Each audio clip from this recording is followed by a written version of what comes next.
कौन खिसिला रही है? ब्लैक ज़ीरो ने मदेराना लहजे में पूछा। जूलियाना फिटरवाटर रूपी मिल को यहाँ ला रही है। मैंने तुम्हें रूपी मिल से मुलाकात के बारे में बताया था। जी हाँ, आपने तस्करा किया था और आपकी हैसियत मिर्ज़ा नसीम बेग की थी। जूलिया से मेरी सेक्रेटरी की हैसियत से मिली होगी। सफदर की रिपोर्ट तो तुम सुन ही चुके होगे उसके बारे में कि सफ़ेद फार्म लड़कियाँ उसकी कमज़ोरी हैं।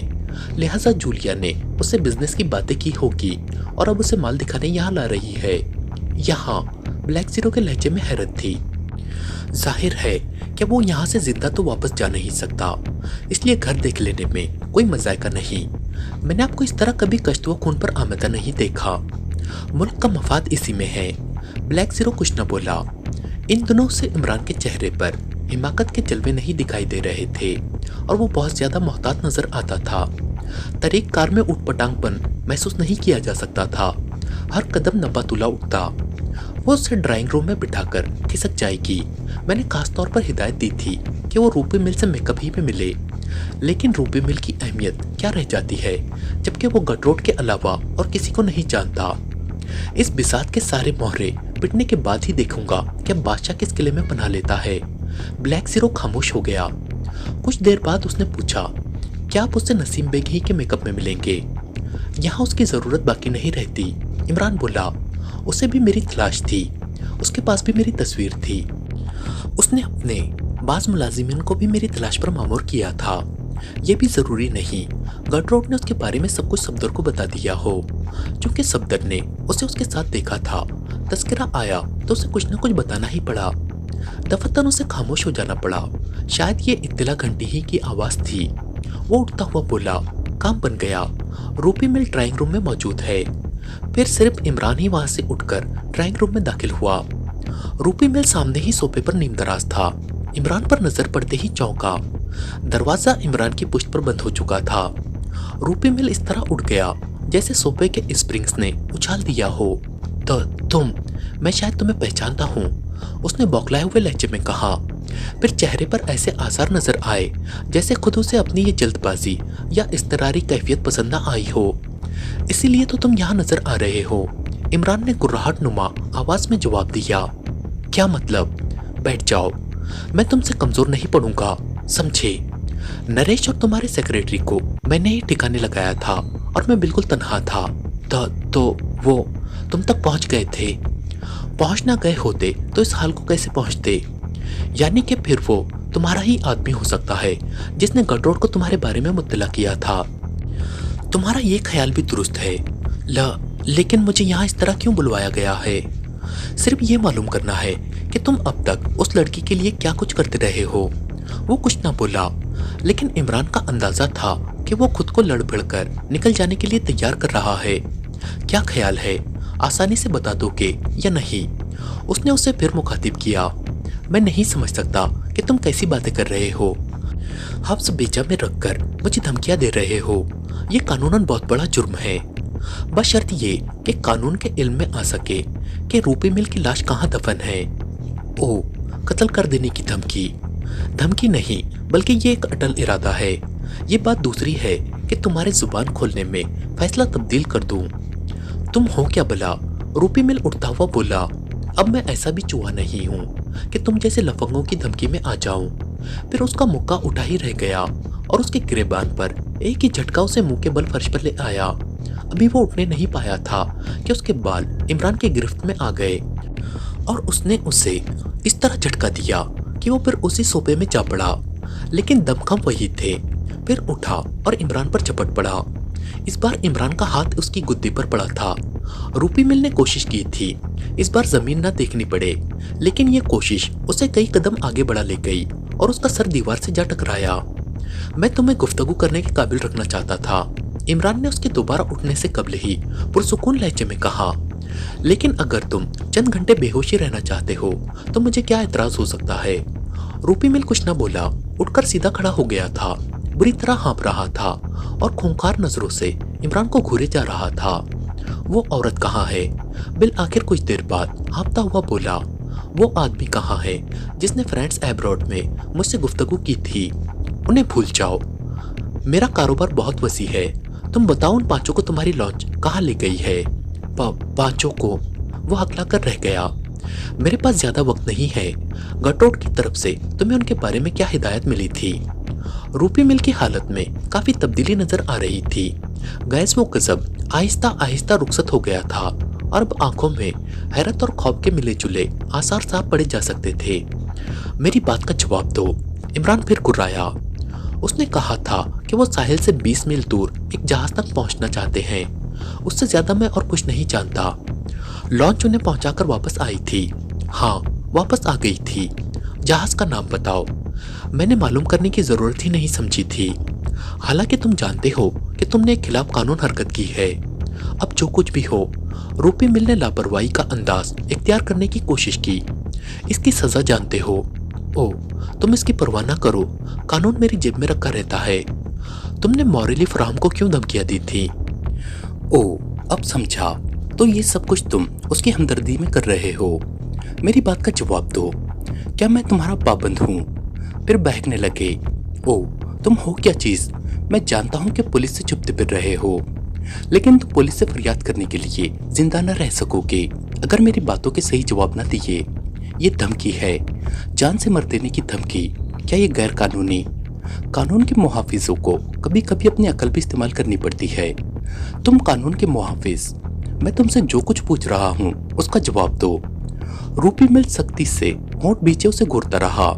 इमरान ने फोन के क्रीडल से रिसीवर उठाकर माउथ पीस में कहा, हेलो हेलो।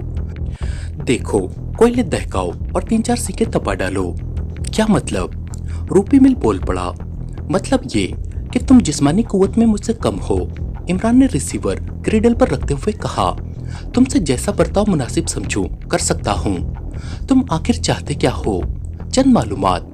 हाँ, मैंने मॉरेली फराम को धमकी दी थी कि उसके गंदे व्यवहार के मुतालिक पुलिस को इत्तला दे दूंगा। अचानक ही इस धमकी की क्यों सोची थी? गटरोट ने मुझसे ऐसा करने को कहा था। मैंने वजह भी नहीं पूछी थी। अब हार्वे रिचमंड की तरफ आओ। इमरान उसकी आंखों में देखता हुआ बोला, तुम अस्पताल में उसे देखने गए थे? हाँ गया था। फिर क्यों गए थे? बस मैं उसकी अयादत को गया था और उसके लिए भी तुमसे गटरोटी ने कहा था। जब तुम सब कुछ जानते ही हो तो फिर इस तरह एतराफ कराने की क्या जरूरत है? जब वो यहाँ आया था तो उसके साथ एक भी कुत्ता नहीं था। तो फिर क्या करूं? सलाखें सुर्ख हो गई होंगी। मैं कहता हूँ मुझे जाने दो, वरना अच्छा नहीं होगा। मैंने इतनी मेहनत बिला वजह नहीं की। रूपी मिल, तुम्हें एतराफ करना पड़ेगा कि वो कुत्ते भी तुमने ही फराम किए थे। मैं जानता हूँ तुम्हें कुत्तों का शौक है और तुम्हारे पास दर्जनों कुत्ते हैं। अरे, तो तुम मेरा क्या बिगाड़ लोगे एतराफ करा के? हाँ, वो मेरे ही कुत्ते हैं। उसके हवाले क्यों कर दिए थे? मेरी मर्जी, मेरी खुशी। बहुत ही उम्दगी से उन्हें ट्रेनिंग दी गई है। तुम्हारी सलाहियत का मुतरफ हूँ। कमाल है भाई। शराब पिलाकर जो बात उनकी खोपड़ी में उतार दी, नशा उतरने तक जमी रही। रूपी मिल कुछ न बोला। इमरान उसे थोड़ी देर तक घूरते रहने के बाद फिर बोला, गालिबन इसके लिए गटरोडी ने कहा होगा, लेकिन रूपी मिल, मैं इसे तस्लीम नहीं कर सकता कि तुमने मज़ाक़ा खेस स्कीम का मकसद मालूम करने की कोशिश ना की हो। क्यों? उसने मुझे मकसद से आगाह नहीं किया था। तो वो लड़की यूं ही तुम्हें उंगलियों पर नचाती रही है। अपनी सेक्रेटरी को बुलाओ, मैं उसकी उंगलियों पर भी नाचने को तैयार हूँ। मैं गरीब आदमी भला इतनी उम्दा सेक्रेटरी कहाँ से रख सकता हूँ? वो तो बस उधार आई थी थोड़ी देर के लिए। मैं जानता हूँ कि कोई खूबसूरत लड़की तुम्हें जहन्नुम में भी छलांग लगा देने पर आमादा कर सकती है। मैं अच्छी तरह जानता हूँ ये सब कुछ मॉरेली फराम की तरफ से हो रहा है। तुम उसके एजेंट हो। बहुत बुरा किया तुमने जो उससे उलझे। इमरान उसे टटोलने वाली नजरों से देखता हुआ बोला, जब वो दूसरों से कारोबार करती है तो फिर मुझ में कौन से कीड़े पड़े हैं? और ये बात भी तुम्हारे जहन में गटरोटी ने बिठाई थी कि वो इस किस्म का कारोबार करती है। उसकी मालूमात बहुत वसी है। गटरोट से कब से जान पहचान है, जब से वो यहाँ आई है। इसके लिए तुमने और बहुत से ऐसे ही काम किए होंगे, मुझे याद नहीं। रूपी मिल ने लापरवाही से शानों को जंबिश दी। तुम्हें अपनी याददाश्त पर जोर देकर पूरी दास्तान मुकम्मल करनी है। लिख डालो, स्टेशनरी मैं मुहैया कर दूंगा। क्या मतलब? वही जो कुछ कह रहा हूँ। तुम्हें यहीं रहकर पूरी रोयदाद मुरत्तिब करनी है, उसमें ख्वाह 10 साल लग जाए। तुम ऐसा नहीं कर सकते। यही होगा रूपी मिल। इमरान ने उठकर स्विच बोर्ड के एक पुश बटन पर उंगली रखते हुए कहा। सफदर ने गटरोट के मशवरे के मुताबिक अपने बंगले की रिहाइश तर्क कर दी थी दूसरी तरफ से एक्स2 की हिदायत भी यही थी कि वो उस बंगले से हटकर किसी होटल में रिहाइश का इंतजाम कर ले। गर्ट्रूड की बातें उसकी समझ में नहीं आई थी। कभी ऐसा लगता जैसे वो अपनी मौजूदा तर्ज जिंदगी से मुतनफर हो, और कभी वो उसी के बारे में शेखियां बगाड़ती हुई कहती कि बेहतर मर्द भी उसकी तरह अपनी जिंदगी को ऐसे झमेलों में डालने की हिम्मत नहीं कर सकते। लेकिन आखिर उसने सफदर को अपने बारे में सब कुछ क्यों बता दिया था? अपनी दानिश में उसे धोखे ही में रखकर हस्बे मंशा काम निकालती रहती। यही सवाल सफदर को उलझन में डाले हुए था। उसने मुतवस्सित दर्जे के होटल में रिहाइश इख्तियार तो कर ली थी, लेकिन एक्स2 ही के हुक्म के मुताबिक गर्ट्रूड को ये नहीं बताया था कि वो अब कहाँ मुकीम है। फोन पर गुफ्तगू होती और वो मुलाकात के लिए कोई जगह मुकर्रर कर लेते। सफदर ही उसे रिंग करता। इस वक्त रात के 9 बजे थे और सफदर साहिली इलाके के एक रेस्तोरां में उसका मुंतजिर था। 10 मिनट बाद वो वहां पहुंच गई, लेकिन चेहरे पर हवाइयां उड़ रही थी। ऐसा मालूम होता था जैसे कोई दरिंदा उसे यहाँ तक दौड़ाता हुआ लाया हो। क्यों, तुम्हें क्या हुआ? सफदर ने पूछा। बताती हूँ। वह एक कुर्सी मेज के करीब खिसकाकर बैठती हुई बोली। पहले हलक तर करने के लिए कुछ मंगवाओ, कॉफी नहीं कोई ठंडी चीज। सफदर ने वेटर से कोई ठंडा मशरूब लाने को कहा। न जाने क्यों वो उससे नजर नहीं मिला रही थी। कुछ देर बाद वेटर 7 अप की बोतल लाया। गर्ट्रूड ने उसे छूकर गालिबन अंदाजा किया था कि वो ठंडी है भी या नहीं। जल्द ही बोतल खत्म करके उसने रुमाल से होंठ खुश्क किए और आहिस्ता से बोली, रूपी मिल 3 दिन से गायब है। ओ, तो यही है तुम्हारी परेशानी का सबब। सफदर ने बुरा सा मुंह बनाकर कहा। उसकी जात से मुझे कोई सरोकार नहीं, लेकिन उसकी गुमशुदगी हमारे सरबराह की सरासमगी का बास बन गई है। जिन लोगों से मैं वाकिफ थी उनमें से वो आखिरी आदमी था। अब कोई ऐसा मेरे सामने नहीं जिसे मैं इस तंजीम से मुताल्लिक कह सकूं। बकिया लोग कहाँ गए? बकिया लोग, कोई किसी हादसे में मरा, किसी को सांप ने काटा, कुछ यहाँ से भगा दिए गए और कोई लापता हो गया। तो अब तुम्हारे जानने वालों में से कोई नजर नहीं आता? कोई भी नहीं। गर्ट्रूड तवील सांस लेकर बोली। और अब मुझसे कहा जा रहा है उस आदमी से काम लूं जिसने अली इमरान का पता लगाया था, यानी मैं। गर्ट्रूड कुछ न बोली।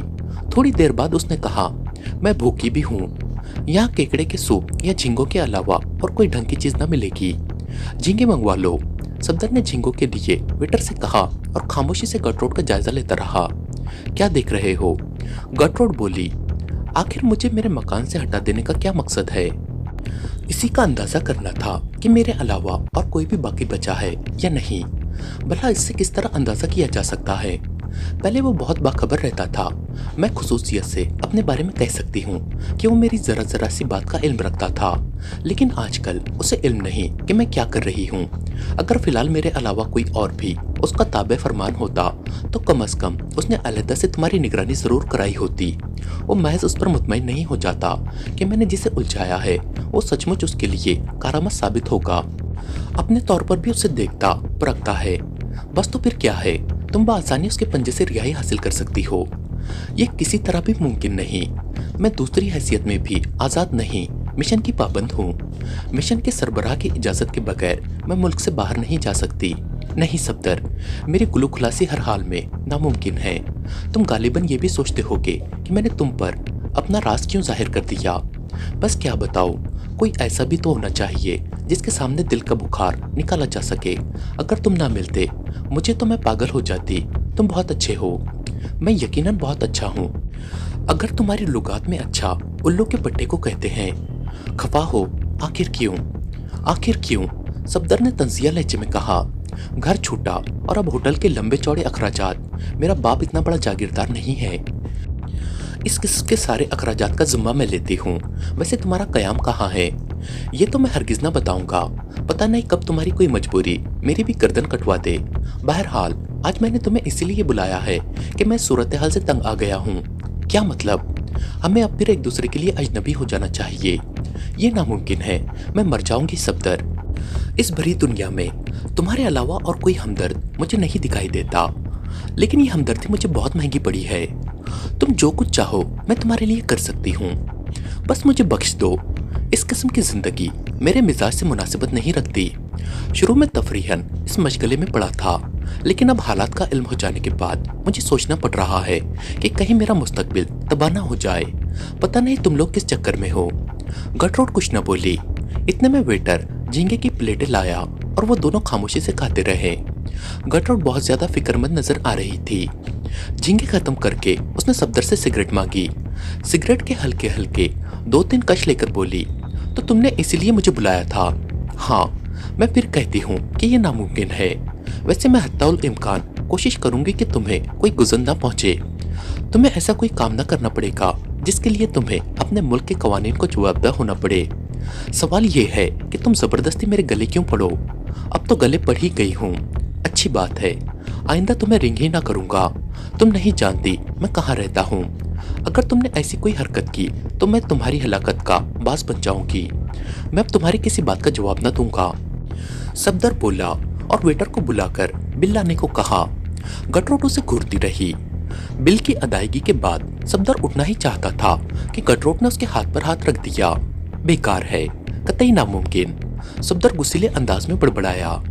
सिर्फ एक बात सुन लो, आखिरी बार, सिर्फ एक काम। मुझ में अब इतनी सकत नहीं कि इसके लिए किसी दूसरे को हमवार कर सकूं। सफदर उसकी तरफ देखे बगैर सर हिलाकर बोला, तो इस वक्त तुम्हें फोन करके मैंने खुद ही ये मुसीबत मोल ली है। जरूरत ही क्या थी? देखो, मैं जब भी चाहूंगी तुम्हारी कयामगाह का पता लगा लूंगी। जब मुझे यहाँ तक मालूम है कि कोई तुम्हारी निगरानी नहीं कर रहा तो कयामगाह का पता लगाना क्या मुश्किल है। सफदर खामोशी रहा। अब उसके चेहरे पर एहसास बेबसी की झलकियां नजर आ रही थी। गटरोड चंद लम्हे उसे खामोशी से देखती रहने के बाद बोली, कल शाम को तुम मेरे साथ रहोगे। मैं नहीं कह सकती कि कितनी देर हो जाए। बहरहाल तुम्हें मेरी मदद करनी होगी।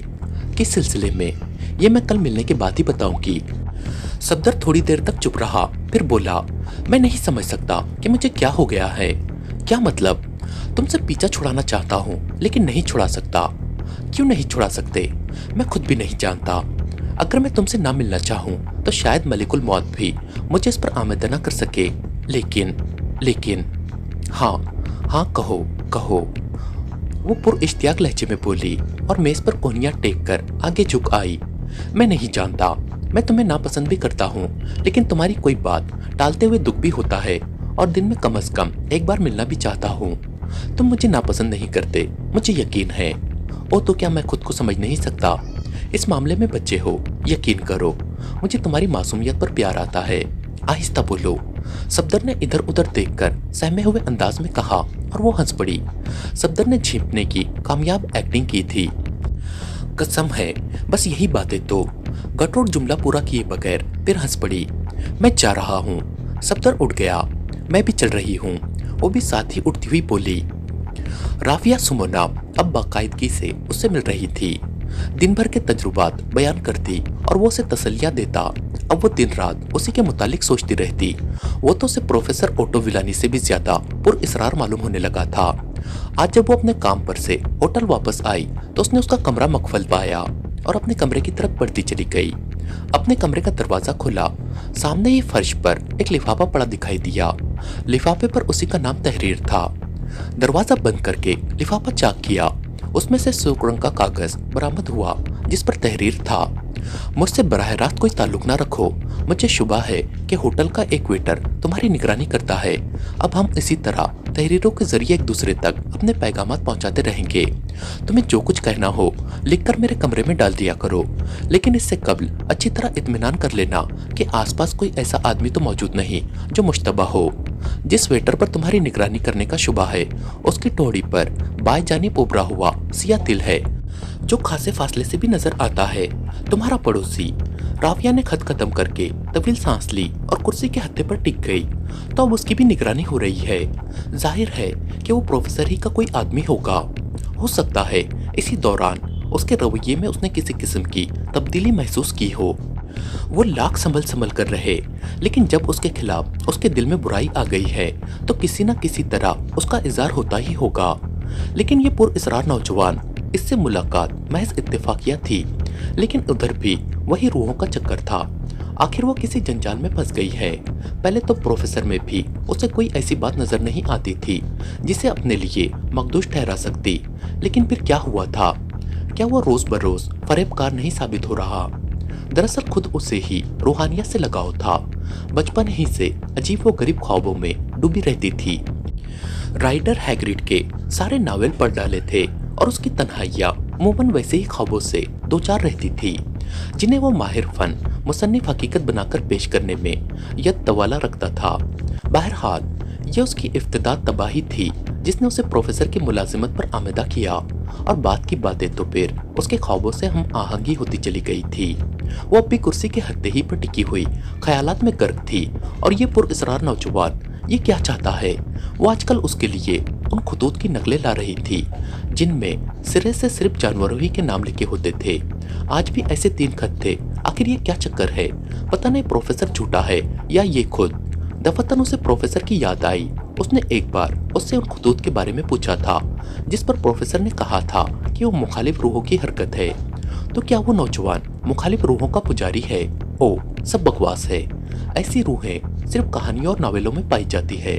अगर वो आवाज़ किसी रूह की है तो फिर इस रूह को इसका इल्म क्यों ना हो सका कि मैंने एक सुर्ख गुलाब उस कमरे में रख छोड़ा है जहाँ सब्ज रंग के अलावा और कोई रंग नहीं आ सकता। कौन सी कयामत आ गई थी उसके बाद, उसे पता ही ना चल सका। घंटों वो फूल उस मेज की दराज में बंध रहा था और इस वक्त भी उस कमरे में मौजूद था जब वहां उसकी सरगोशियां गूंज रही थी। ओ जहन्नुम में जाए, मैं तो इस नौजवान से राब्ता रखूंगी।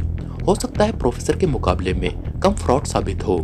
वो उठी और दीवार से लगा हुआ स्विच ऑन करके कमरे में रोशनी कर दी। लिखने की मेज पर आ बैठी और एक सादा कागज उठाकर लिखने लगी। डियर मिस्टर गुमनाम, 3 खतूत की नकलें हाजिर हैं। आज मामूल के खिलाफ कोई बात नहीं हुई। सारा दिन काम करती रही। प्रोफेसर से भी किसी खास मौजू पर कोई बात नहीं हुई। अलबत्ता कल मुझे मिस्टर टी.एच. सिद्दीकी से मिलना है। प्रोफेसर उसकी तरक्की के लिए कोई खास अमल कर रहा है। प्रोफेसर उससे बराह रास्त अभी तक नहीं मिला। सारे काम टोटके से हो रहे हैं। मिसाल के तौर पर प्रोफेसर ने आज मुझे एक सादा कागज दिया है। उसके लिए हिदायत यह है कि मैं उसे अपने पास रखूं और आजकल टी.एच. सिद्दीकी जो सबसे ज्यादा अहम काम कर रहा है उसके फाइल लाए और मैं प्रोफेसर के दिए हुए सादा कागज को उससे मस करके सादा कागज प्रोफेसर को वापस कर दूं।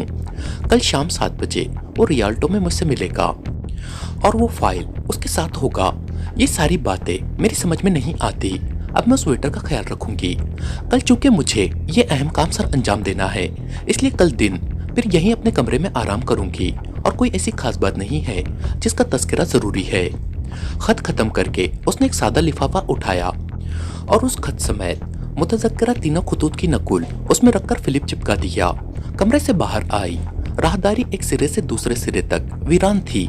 फिर वो एहतियातन जीनों तक गई और जब इत्मीनान हो गया कि आसपास कोई मौजूद नहीं है, उसने वो लिफाफा दरवाजे और फर्श के दरमियानी खला में डालकर अंदर खिसका दिया।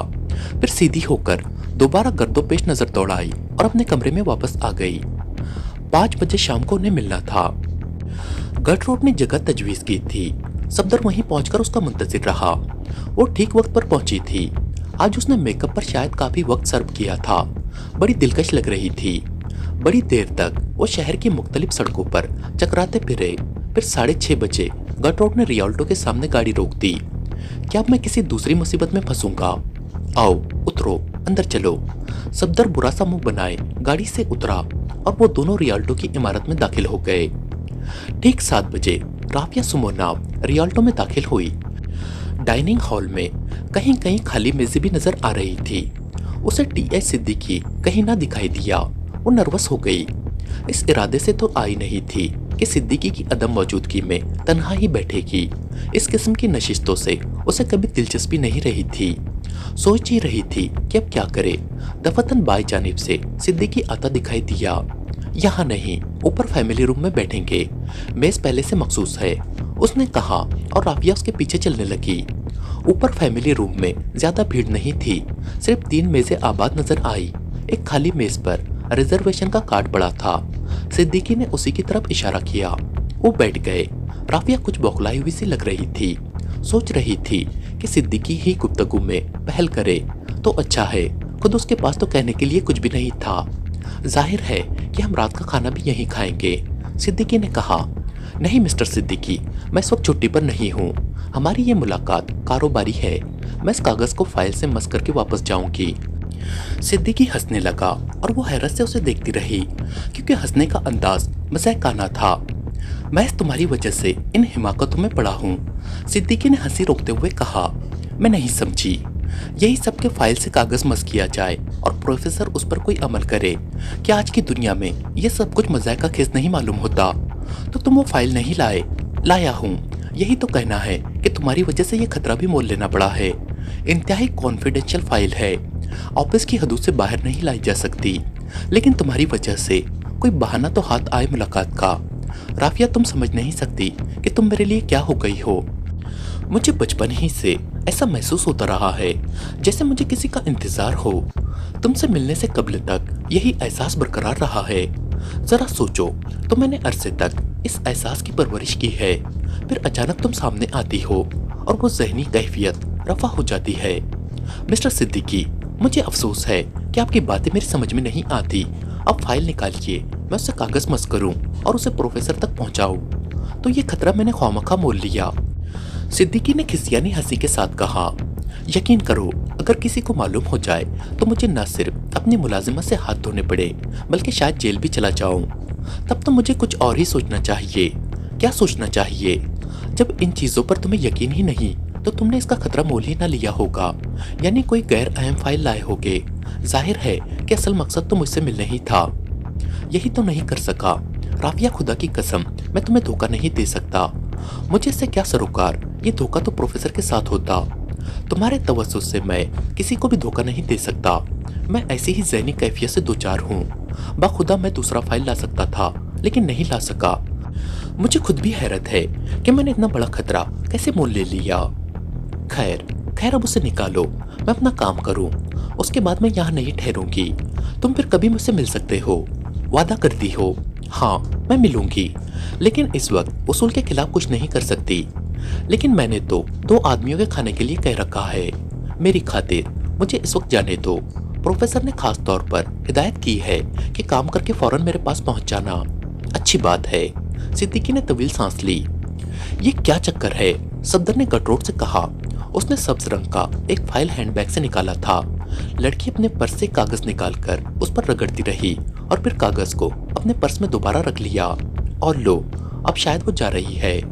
गर्टरोट सर हिलाकर बोली, हकीकत तो ये है कि मैंने इस लड़की को आज से पहले कभी नहीं देखा था। वाकई बहुत खूबसूरत है, मुझसे भी ज्यादा। कैसी खौफनाक आंखें हैं। चलो, वो तो गई। मुझे बेवकूफ बना रही हो। पता नहीं तुम क्या करना चाहती हो। क्या लड़की पसंद नहीं आई? बकवास मत करो। फैमिली रूम में अब सिर्फ 3 आदमी थे। एक मेज पर ये दोनों, और जिस मेज से लड़की उठी थी उस पर एक मर्द जो सब्ज रंग का फाइल ब्रीफकेस में रख रहा था। ब्रीफकेस के तस्मे कसकर उसने उसे मेज के गोशे में सरका दिया और पाइप में तंबाकू भरने लगा। उसके चेहरे पर कुछ ऐसे ही आसार थे जैसे बड़ी थकन महसूस कर रहा हो। कुछ देर बाद सफदर ने कहा, हम यहाँ क्या कर रहे हैं? अभी मैं कुछ नहीं कह सकती। जब तक ये यहाँ बैठा है हमें भी बैठना पड़ेगा। ये कौन है? मैं नहीं जानती, लेकिन उस लड़की को जानती हो। क्यों? कुछ देर खामोश भी रहो। वो झुंझलाकर बोली। सामने वाली मेज पर तन्हा आदमी अब कुछ खोया सा नजर आने लगा था। दफातन वो उठ गया। देखो, ये गालिबन बाथरूम की तरफ जाएगा। तुम क्या जानो? मुझे मालूम है। जल्दी जल्दी पेशाब करने जाता है। सफदर कुछ न बोला। वो सिर्फ बाएं जानिब वाली राहदारी में मुड़ते देख रहा था। जरा देखो तो, बाथरूम में ही जाता है या नहीं।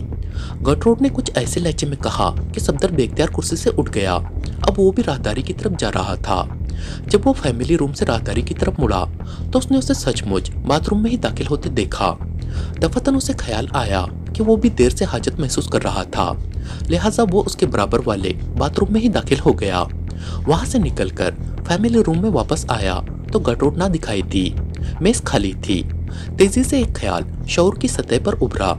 उस आदमी का ब्रीफकेस मेज पर मौजूद नहीं था, जबकि पाइप अब भी वहीं पड़ा था। सफदर जीनों की तरफ लपका। क्या वो ब्रीफकेस ले उड़ी? ये सवाल कुछ इस अंदाज से उसका जहन दोहराए चले जा रहा था जैसे कानों के करीब कोई लाउड स्पीकर चीख रहा हो। उसे याद नहीं वो किस तरह डाइनिंग हॉल से गुजरकर बाहर निकला था। गर्टरोड की कार भी वहां ना दिखाई दी जहां छोड़ गई थी। सफदर ने सोचा वो उसी तरफ गई होगी जिस रूट पर गाड़ी खड़ी थी। इत्तेफाक से खाली टैक्सी फौरन ही मिल गई और सफदर भी उसी जानिब रवाना हो गया। ज्यादा दूर नहीं गया था कि ट्रैफिक रुका हुआ नजर आया। उसकी टैक्सी भी रुक गई। सामने कुछ फासले पर इतनी भीड़ नजर आई कि रास्ता ही बंद होकर रह गया था। शायद एक्सीडेंट हो गया। टैक्सी ड्राइवर बड़बड़ाया और दरवाजा खोलकर उतर गया। सफदर ने भी उसकी तकलीफ की। उसे खदशा था कि कहीं ये एक्सीडेंट गर्टरूड की ही सास से न ताल्लुक रखता हो। खदशा बेबुनियाद भी नहीं था। अगर वो ब्रीफकेस लेकर भागी थी तो उसने बदहवासी ही के आलम में ड्राइविंग की होगी। भीड़ के दरमियान एक छोटी सी गाड़ी उल्टी हुई नजर आई। ये 100% गर्टरूड ही की फियाट थी और कुछ लोग उसे गाड़ी से बाहर निकालने की कोशिश कर रहे थे। सफदर ने उसके सुर्ख कोट की झलक देखी और मुस्तरबाना अंदाज में भीड़ को चीरता हुआ आगे बढ़ता चला गया। खत्म हो गई, किसी ने कहा। काली गाड़ी से रेस कर रही थी, कोई दूसरा बोला। मैंने साफ देखा था, काली गाड़ी की साइड लगी थी और ये गाड़ी उलट गई। राफिया टैक्सी में थी और उसने दूर ही से देखा था कि एक गाड़ी प्रोफेसर की कोठी के कंपाउंड में दाखिल हो रही है। उसके पीछे ही एक स्कूटर भी दाखिल होता दिखाई दिया। उसने टैक्सी फाटक के बाहर रुकवाई और किराया अदा करके इमारत की तरफ चल पड़ी। अंदर दाखिल होने वाली गाड़ियों के इंजन बंद हो गए थे। कंपाउंड में गहरा अंधेरा था। दफातन उसने प्रोफेसर की गुर्राहट सुनी। तुम कौन हो और यहाँ किसकी इजाजत से घुस आए हो? मैं इमरान हूँ प्रोफेसर।